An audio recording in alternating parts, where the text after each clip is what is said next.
एक देश एक चुनाव के विधेयक को लेकर एक बार फिर से चर्चा तेज हो गई है। संसद के शीतकालीन सत्र में गुरुवार के दिन मोदी सरकार ने कैबिनेट बैठक में इस विधेयक को मंजूरी दी। चर्चा है कि अब सरकार जल्द ही इस बिल को सदन के पटल पर रख सकती है। इस विधेयक पर सहमति बन जाने से देश भर में लोकसभा और विधानसभा चुनाव एक साथ हो पाएंगे। इससे चुनावी खर्च और प्रशासनिक बोझ कम होगा, जो देश हित में होगा।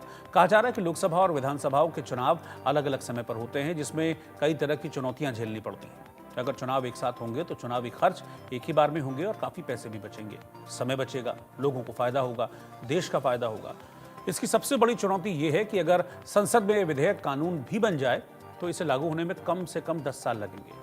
सरकार को विधेयक संसद में पारित करवाने के लिए दोनों सदनों में 2/3 बहुमत जुटाना होगा। इसके अलावा कम से कम 15 राज्यों की विधानसभाओं से इसे मंजूरी दिलानी होगी। इसके बाद राष्ट्रपति के हस्ताक्षर से ये कानून बन सकेगा और फिर ये लागू हो पाएगा। ऐसे में इसमें काफी वक्त लगेगा, जो अभी इस वक्त सबसे बड़ी चुनौती है। एक बार कानून बनने के बाद भी इसे लागू करने के लिए कई चरणों में काम करना होगा। जैसे चुनाव आयोग को अधिक संख्या में ईवीएम और वीवीपैट की जरूरत पड़ेगी, जिनके निर्माण और परीक्षण में भी काफी समय लगेगा। तो एक देश एक चुनाव लागू कैसे होगा, वो मैं आपको ग्राफिक्स के जरिए समझाता हूं। सबसे पहले तो संवैधानिक संशोधन जरूरी है। 5 प्रमुख अनुच्छेदों में बदलाव करना होगा। अनुच्छेद 83, 85, 172, 174 और अनुच्छेद 356 में बदलाव करने होंगे। पूरी तरह से लागू होने में भी इसे कम से कम 10 सालों का वक्त लगेगा, ऐसा संविधान विशेषज्ञों का मानना है। एक साथ चुनाव के लिए व्यापक योजना और तैयारी की जरूरत पड़ेगी।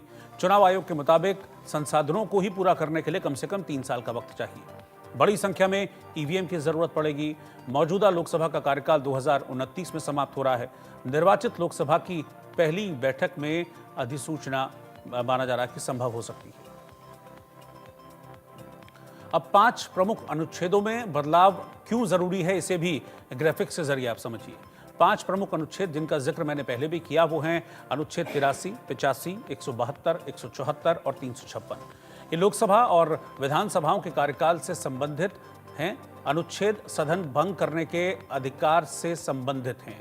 ये अनुच्छेद राष्ट्रपति शासन से संबंधित हैं। चुनाव आयोग ने सुझाव दिया है कि जल्दबाजी में वन नेशन वन इलेक्शन को लागू करना संभव नहीं होगा। ईवीएम के निर्माण कंपनियों को इस प्रक्रिया के लिए बड़ी मात्रा में ईवीएम का उत्पादन करने की क्षमता को विकसित करना होगा, जो फिलहाल सीमित है। इधर बीजेपी ने इसे लोकतंत्र को मजबूती देने वाला कदम बताया है, तो वहीं कांग्रेस ने इसका विरोध करते हुए इसे लोकतांत्रिक मूल्यों के खिलाफ बताया है। कांग्रेस कह रही है कि लोकतंत्र में चुनाव की आवश्यकता समय के साथ बदलती है, इसे एक साथ समेटना व्यावहारिक नहीं है।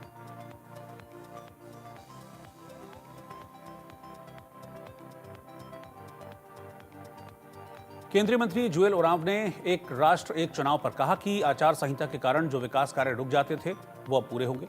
सरकार को काम करने के लिए ज्यादा समय मिलेगा और सरकार का जो खर्चा है चुनावों पर होने वाला, वो भी इससे कम होगा। आप इसमें कोड ऑफ कंडक्ट का नाम में जो डेवलपमेंटल एक्टिविटी में बंद हो जाता था, काम रुक जाता था, ज़्यादा समय मिलेगा सरकार को काम करने के लिए, खर्चा भी कम होगा।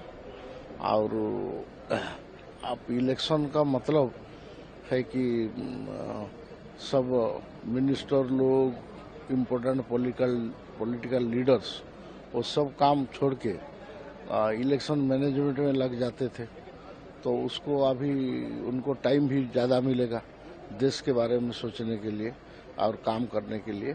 तो ये अच्छा है और इसको सरकार ने ला रहा है, ये स्वागत योग्य पदक्षेप।